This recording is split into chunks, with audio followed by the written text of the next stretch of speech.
Mic check, mic check. What's going on? Welcome back to another KZ Community Beats. I'm your host, Ross Martinez, and this special episode is part of a KZ Cares program. So real quick, let me introduce it to you.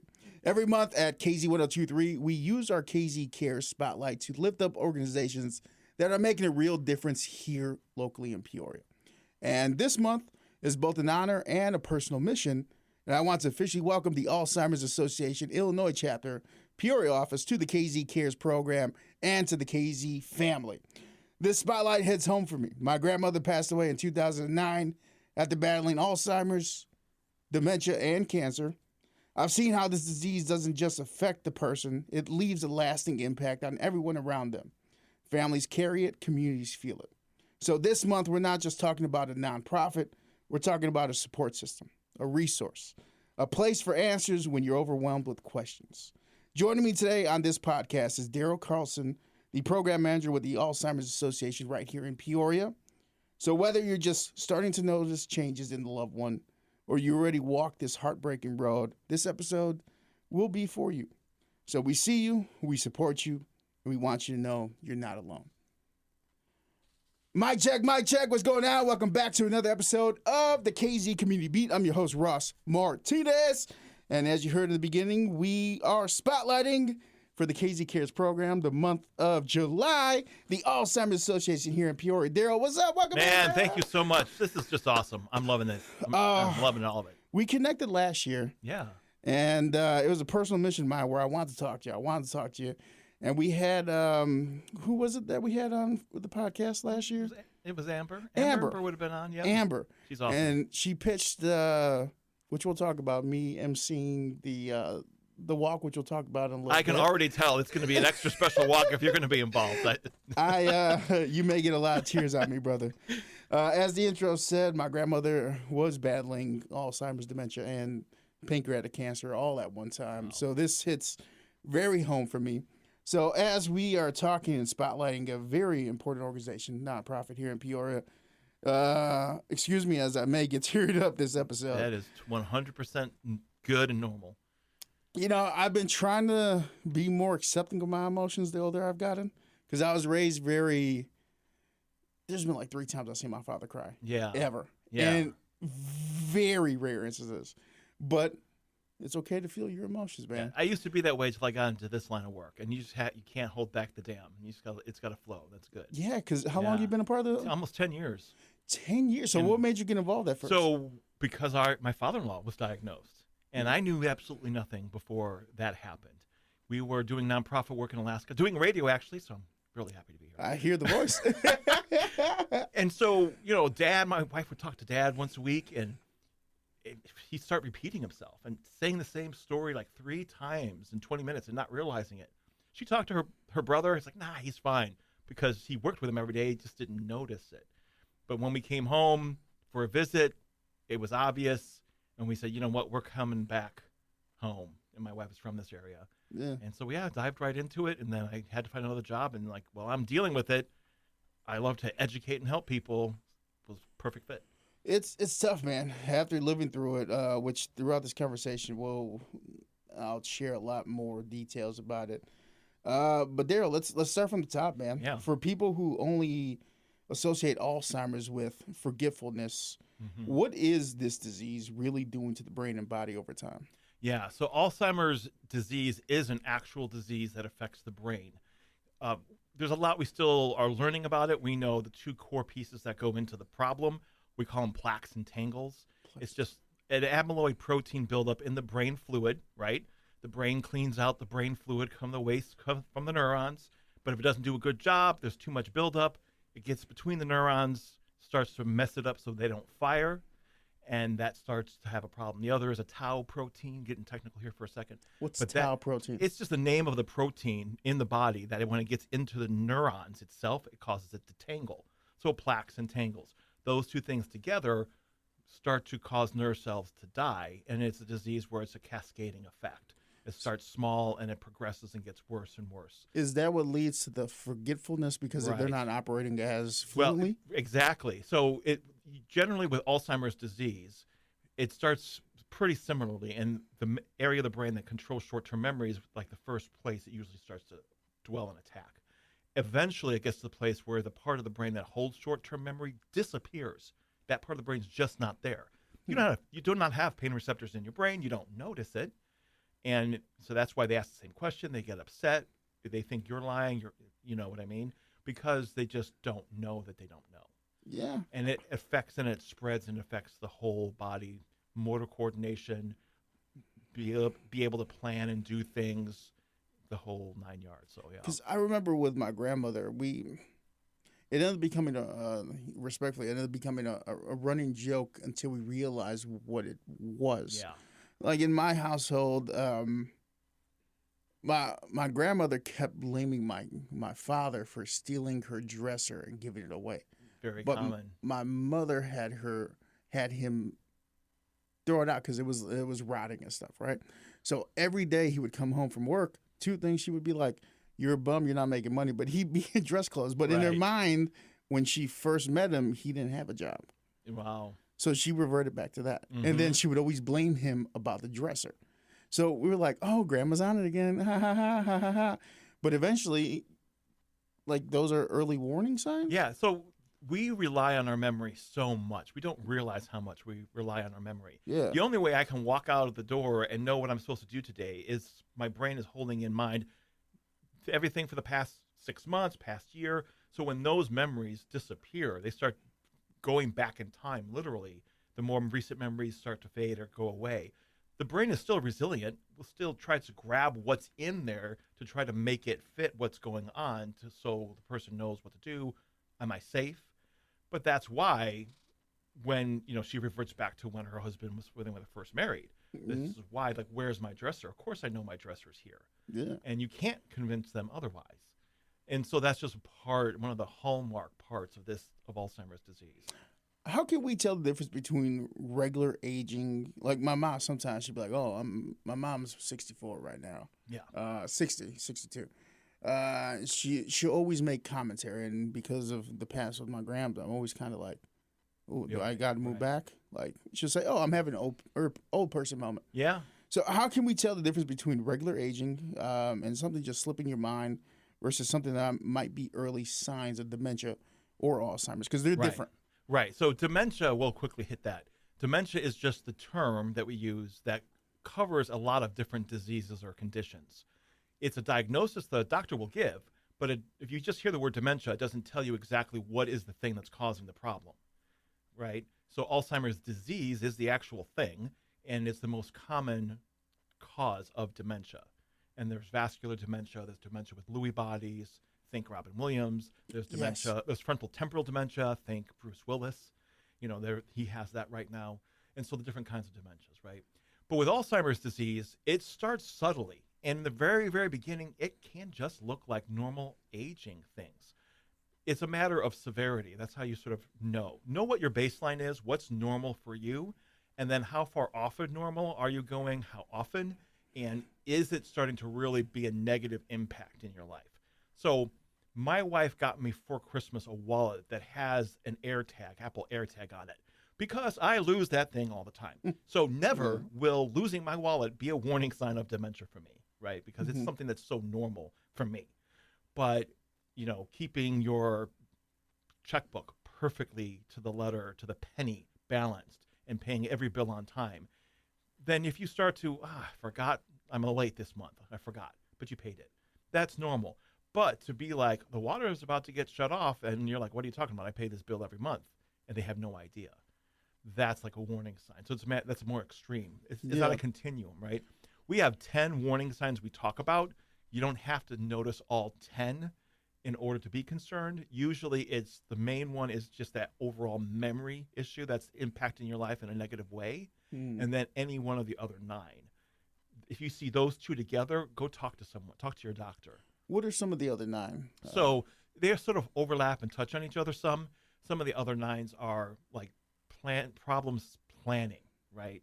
So forgetting like, oh man, what do I have to do today? It's going to take me a minute to think about it. Let me look at my phone. Oh, I remember. But there was a gentleman who got Alzheimer's early. He wasn't retired. He was like 50 something years old. He sat down one day at his desk at work where he had been at for a decade. And it took him an hour of sitting there, staring at the wall, trying to remember what's the first thing I should do to start my day. That was his warning sign. He said something is not right, right? So that planning, being able a familiar thing that you can't do anymore. So you had a game you played all the time. You know the rules. You're really good at it. And now all of a sudden you don't play the game anymore. It's easy to, like, oh, I'm tired of the game. You can pretend there's not a problem, but it's because I don't remember the rules. It's moving too fast. I'm confused as I'm trying to play this game. Mhm. So that is another one. Changes in mood or personality. Some of that's normal. I mean, I'm getting older. I'm getting tired of people, right? I'm 35. I'm been tired, brother. Or you get set in your ways. I want things done a certain way. That's normal. But to accuse people of stealing, to start to get paranoid and so overrun with anxiousness, especially if you're out of your normal routine, Even the hands. that could be a real time. Yeah, like I've fidgeting. seen that. Yeah. Yeah. And My that's one of grams those did that a lot, man. subtle signs that I have anxiety. If you have dementia, they can't just say, "Oh my, I'm feeling very anxious today." They don't have the capacity to pull those words. But you can to see it on the describe. face. Right, or like the fidgeting could be a sign. Yeah. So those are a couple. We have on our website, or they can call our helpline. They can get a full packet of resources that go into that in depth. I remember there were a lot of things, man. Grams we used to have this thing the doc gave us when she was first diagnosed. It was a water game where you try to get the loops onto a stem, Okay. and it would just practice her motory skills all the time, and she Mhm. would hyperfixate on that. Yeah. And she'd be sitting there with her email, and she'll be humming a song, and she'll play the game. And I remember that very vividly. And the doc said it extended life a little bit. But I remember very vividly the day that we finally said, "Oh no, something's wrong." Right. It was wintertime. We're from Chicago, and Grams had what do we call it? It's called bata in Spanish. It's like a nightgown. Right. She had her bata and pantuflas, which are slippers and a gown. And she just, while we were at work, where I was at school, mom, dad were at work, she walked outside Yeah. in that, and in her mind, she thought she was in Mexico. Yeah. And she wasn't associating the cold, nothing, but in her mind, she just walked out looking for Old Street. And that was the moment where, like, this is serious. This Yeah. isn't just, haha, grandma's having an old moment, respectfully. A lot of folks avoid talking about it. Yeah. I know we did for a little bit, whether it's out of fear, maybe guilt that you took too long to notice things, or just confusion because you're not sure what's happening. Right. Why is that silence so dangerous? Well, first, let's destigmatize even the silence. That's normal. It's hard to talk about this. Any kind of mental health issue I've noticed, it's just hard for us to talk about because our mental health goes to the core of our identity of who we are, right? And so let's just normalize that fear. That's okay to be afraid. Yeah. But it's so dangerous because of that very thing. So wandering. Someone with Alzheimer's can wander at any point in time and wanders, and they're not aimlessly going anywhere. You nailed it perfectly. She had in her mind, this is where I am. This is Mhm. where I want to go. It's just her memory was out of sync with what's going on around her. So that kind of immediate danger to safety is a big part of it. The other piece is there are so many different things that affect your memory. Not all of them are life-threatening. So the good news, which is why you want to catch this right away and talk to a doctor right away, because maybe it's a simple thing. But also it could be something else that's maybe even more immediately dangerous. For example, I was doing an education program, and a gentleman came up to me afterwards, and he said, we noticed like last year my father was having these issues, and this dementia was like coming on pretty quickly. They took him to the doctor.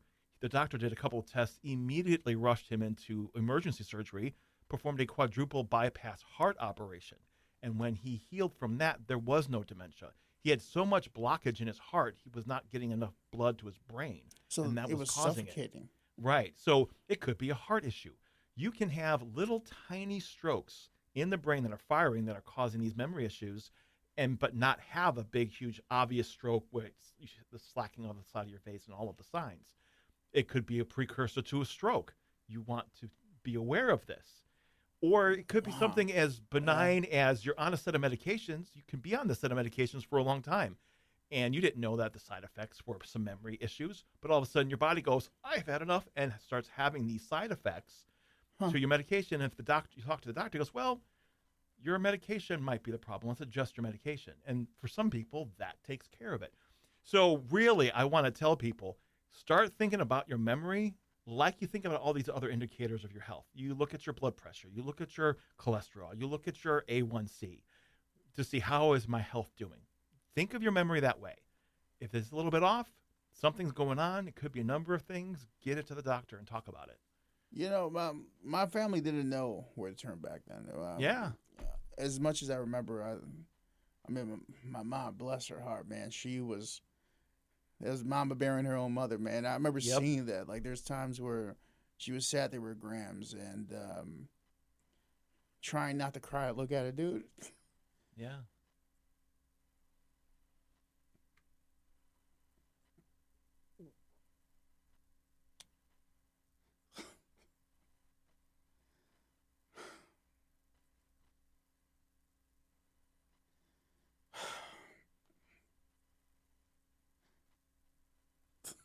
That's you're not alone.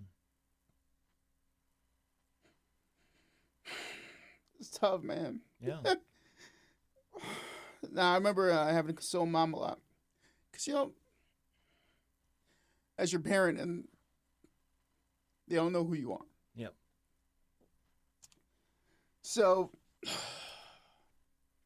let me reel it back in, man. Absolutely. You're good. So, seeing as my family didn't know where to go, right? Mm-hmm.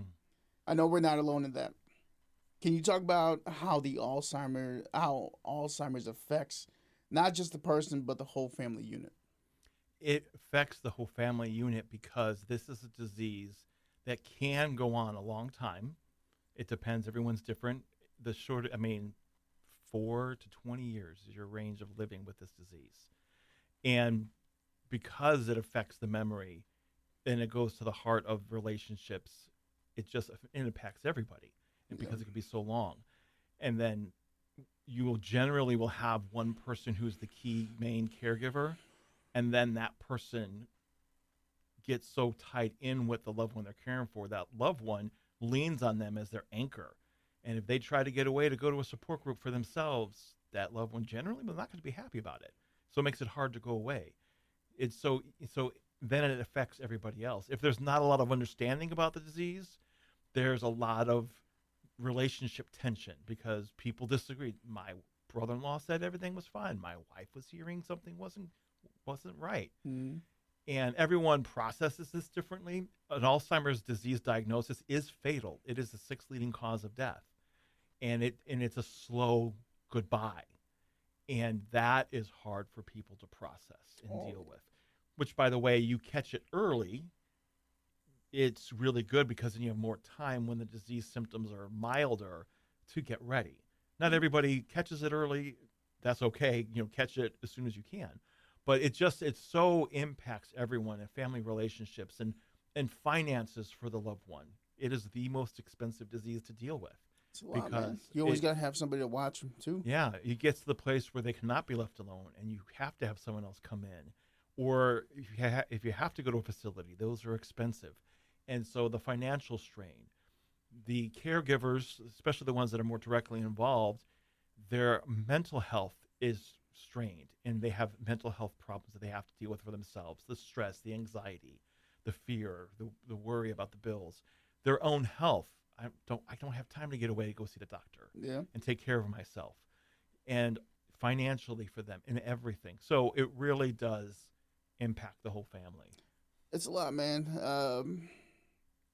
Still, it's something that's close to my heart, man, because I've seen directly how it impacted my mom and how she tried to hold it together. But then there'd be days where I'd come down the stairs in my old family home and she's crying because she's losing her mom. Yeah. There's nothing you can really do about it, man. It's tough. It is tough because then also there's like caregiver guilt because you get so stressed out and then you get angry at your loved one. And how can I be angry at them? It's not their fault. and the emotions are so intense and confusing. So for someone who's been through it, Yeah. someone that's working with an organization that helps others go through this process, for those quietly grieving someone who's still here physically, but mentally fading away, as we're talking about, how can we begin to process that kind of loss? I mean, it's grief. So it's a day at a time. It's allowing yourself to feel the feelings. It's getting help, reaching out for support. That's why we're here. We have a helpline that's free. That's a 24 hours a day, 7 days a week in any language. We have Spanish speakers on staff, but we have translation service for 200 plus languages, right? What's the number? 800-272-3900. That is the tip of the spear. I tell people to go there. People ask me questions, and I don't know the answer to half of it because I can't keep up. But the people on the helpline do. They know what's going on, what's in the community, what resources are in the community. So many caregivers are spread out over the country caring for one person. That same line works all over the country, and they can find the resources where they live that will help them. And they know it's the same resources that their other family members where they live can access. So that consistency. Wherever you live is a big part of that. So getting help, that's how you process it. Really, we encourage people to come to support groups. When someone is diagnosed in the very beginning, if they're comfortable talking about it, we have support groups for them as well. But most of our support groups are for family members who are caring for someone. Mm-hmm. And by the way, we use the term caregiver. We know people don't like that term. People don't see themselves as a caregiver. If you're a friend and your neighbor has this disease and you go over and you mow the lawn for them, you're on the care team. You're a part of that care. Yeah. You're caregiving. And so don't be afraid of that word, right? But we have support groups where you can get together and talk to people who are going through the same thing. You can say your frustration and anger, and no one in the room is going to judge you. Now, if you would say you have frustration and anger in public, people would look at you sideways, like, what do you? But we know, everyone in that room knows and is going through the same thing. We'll talk in a little bit about the walk, but we say that walk is like the largest support group you can go to. In Peoria, over 900 people. Every single person there understands. I'm very excited to see this in motion. I feel like the amount of people that are going to be there, just not just in support, but like a sigh of relief that there's a community around. Yeah, and that is a part of processing it and being able to do that. If the loved one who has the disease is comfortable, they can come. We have some that come, right? So there's just a lot of different ways, but just reaching out for help and understanding all the resources that are available and using them. So what other resources do you have here locally at the Alzheimer's Association here for our So the support groups are a big one, and then the community education. Those are the really big pieces that we do locally. Mm-hmm. We have programs not only for the general public so they understand what this disease is, what the warning signs are. We have programs specifically for those who are caregiving and helps take them through the whole process so they feel empowered.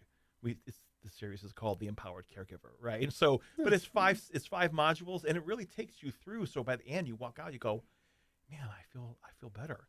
I was at a program last week, and we had a lady walk in who was just diagnosed, and she was not retired. She was young, and she didn't even get in to sign in. She started crying, and just telling us she just found out. She was coming because she just wanted to learn more.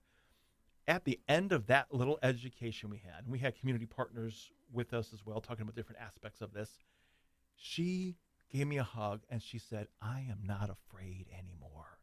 And we all melted. It's like, that is why I do what I do. And that was just for the person with the disease and the whole family that's going to be around this person. And so I'm like, oh I am so excited. She found us immediately. And now she is going to be able to have her friends and she can get that team around her. That's why we do it. I'm trying to maintain the professionalism, man, but you getting me. Sorry. You got to pull the tears. The emotions are good and it's important and you want people to really realize. And the other thing too is I didn't even know what this was before I got smacked upside the head with it. And that is the case for most people. And so why do we do what we do? We know most people in this country do not know that we're here. Most people, more and more people are understanding the disease, but The only thing about my job I hate Hmm. is I hate it when people come up to me after a program and say, I wish I knew you guys were there when I was going through it. And it happens every single time. It's nobody's fault. Of course, you didn't know. It's hard. But it would be wonderful if I would go on this long streak of having that never happen again. And so we let people know, understand. And I was a sandwich generation. We were taking care of Dad. I had a 16-year-old, like a 10-year-old, and a 4-year-old. They were young. Yeah. And we were taking care of Dad, sandwich generation. So you think, oh, I'm young. My parents are just retired.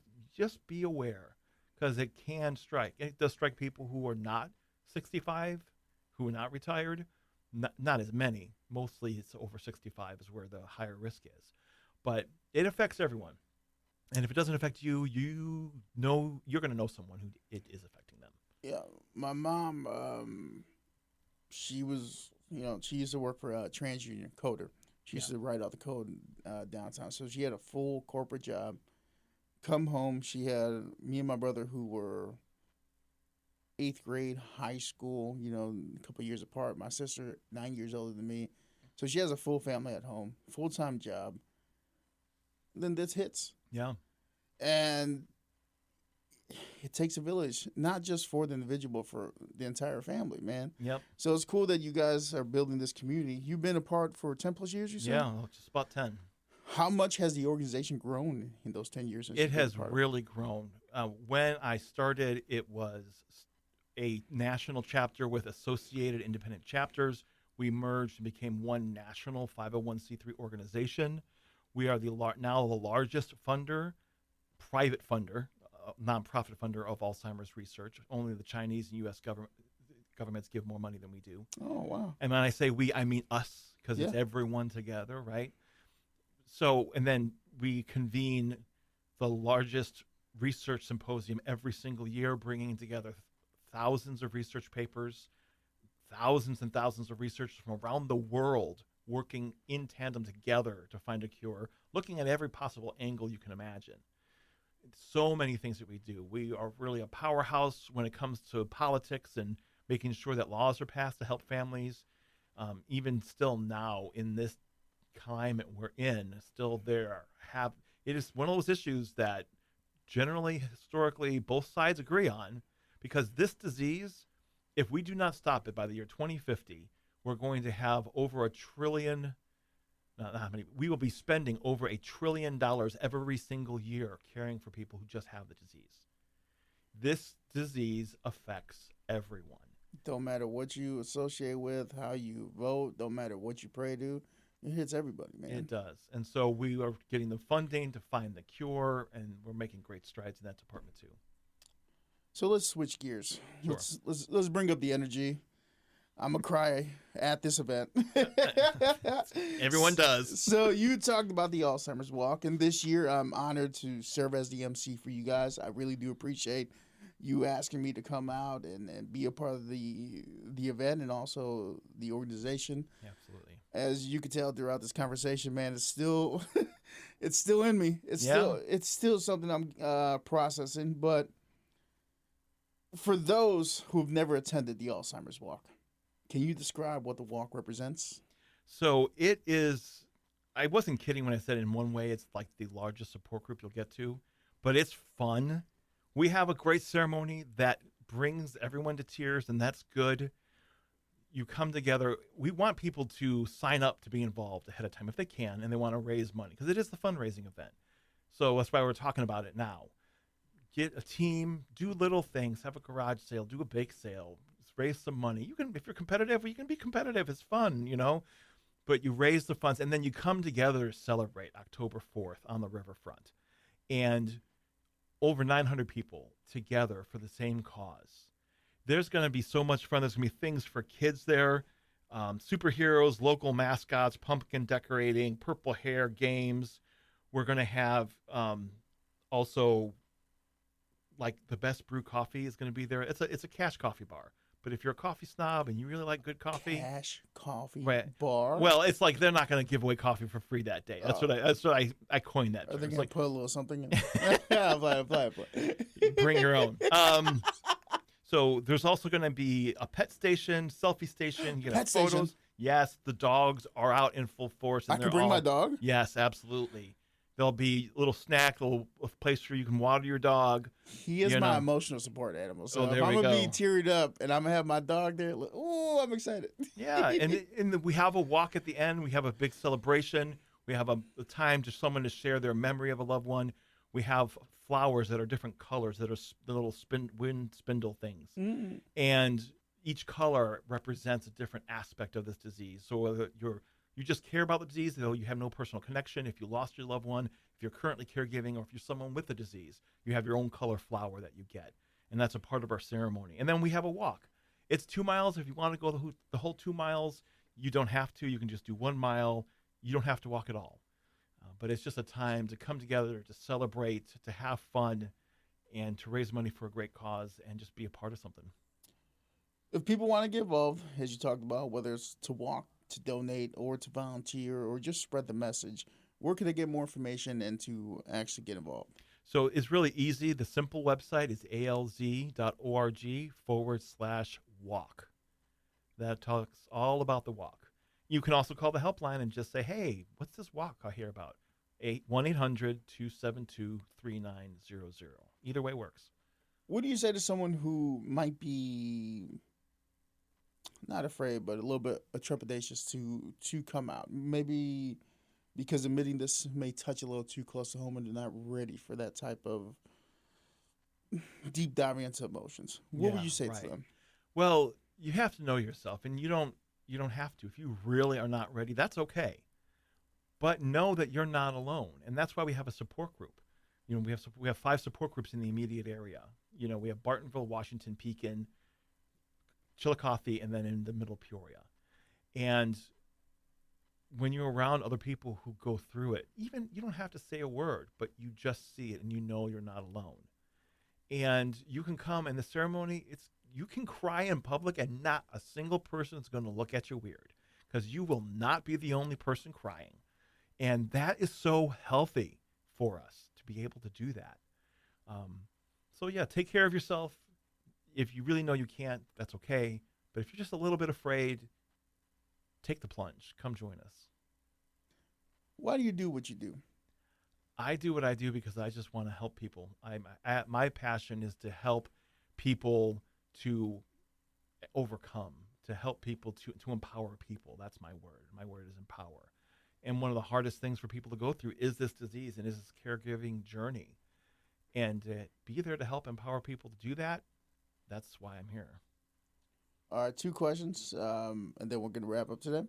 Is there anything we haven't covered yet that you would want to make our audience more aware of? We have cures coming. We have right now a treatment that addresses the underlying biology. And this was around 2021 when the first round of this came out. We're on the 4th generation. The same kind of intravenous therapy. It's FDA approved, but it's only for those that are in the earliest stages where they have that amyloid buildup, which is another reason why you want to catch it early, because maybe you can qualify for this. Medicare, Medicaid covers it, right? So we're making these strides. And this intervention, this treatment, we can use the word treatment. For 7 years of my work, I could not use the word treatment. I'm so excited I can say that word. Yeah. And right now it's showing progress. It's slowing, and everyone's different, and we're watching it to see how far will it go and what can we say. But we're hoping that it can stall it or maybe reverse it. And there's a lot more things like that in the research pipeline. And we have a blood test that is approved. It's got like a 92 to 94% accuracy rate.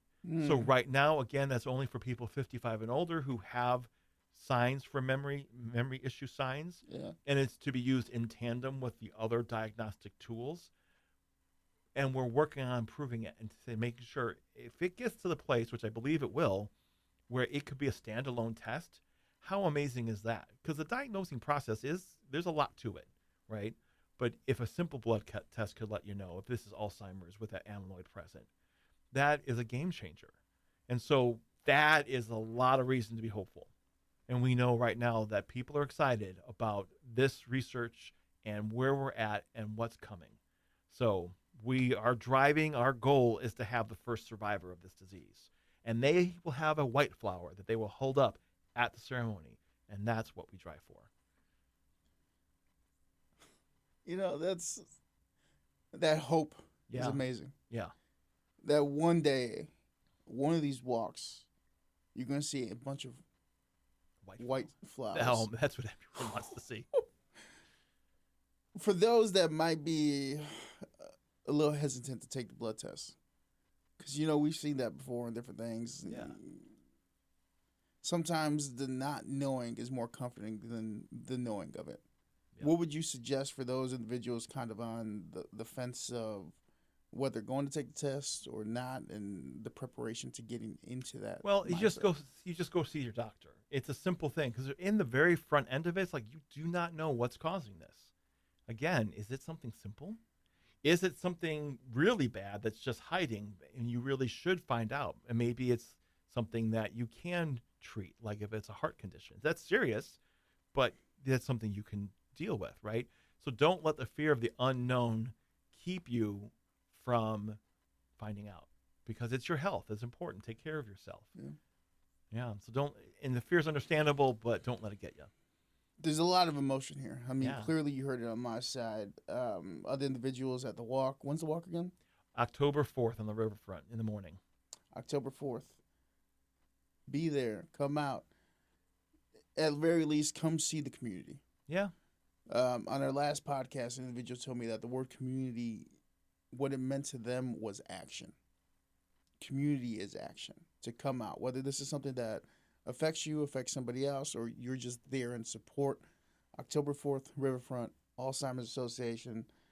It's going to be a beautiful display of community. Yeah. Sign up now. Get involved a little bit now if you can, even if you just do a little bit. Just be involved. And if at any point you need any assistance, any help, Absolutely. a community, what's the helpline again? 1-800-272-3900. So this is the last question I ask anybody that comes to sit in this chair. I asked Amber it, and she has her own answers. For someone that went through this and is now devoting his life to helping this cause and helping to find the cure and provide the community and doing the action behind it. Each one of these episodes are books, and every book has a gold nugget. Something that you hope the listener or the reader walks away with that can help enrich their journey, provide them some type of wisdom. When your chapters close, Daryl, what do you want people to know from your contributions here at Peoria to Alzheimer's Association, to Peoria and the surrounding areas? What's the gold nugget you hope people get from your work and your dedication? I would say never underestimate the power that you have to affect change. Even if it's just for yourself in your own life, even if it's just for your family, even if it's just caring for your loved one who has this disease, or it can go as big and as wide as you want, but never underestimate the power that you have. All right. One last time, let's give them the helpline. Yep. 1-800-272-3900 and the website alz.org. All right. With that being said, after the emotions, I may have to go cry some tears right now, brother. All right. Daryl, thank you for sharing this space with us today and me. And I really do appreciate the work you and your team are doing here in Peoria. To our listeners, if this conversation stirs something in you, don't ignore it. This disease doesn't wait. If you're seeing changes in a loved one, in memory, behavior, or communication, reach out. The Alzheimer's Association is here to help. And the helpline is 800-272-3900. October 4th. The walk isn't just about fundraising. It's about remembering those we've lost, standing beside the ones still here, and making sure that no one faces this journey alone. I'll be there, and I hope you will too. There we go. This last time is going to kill me, man. For my grandmother, for yours, and for all of us, thank you for tuning in.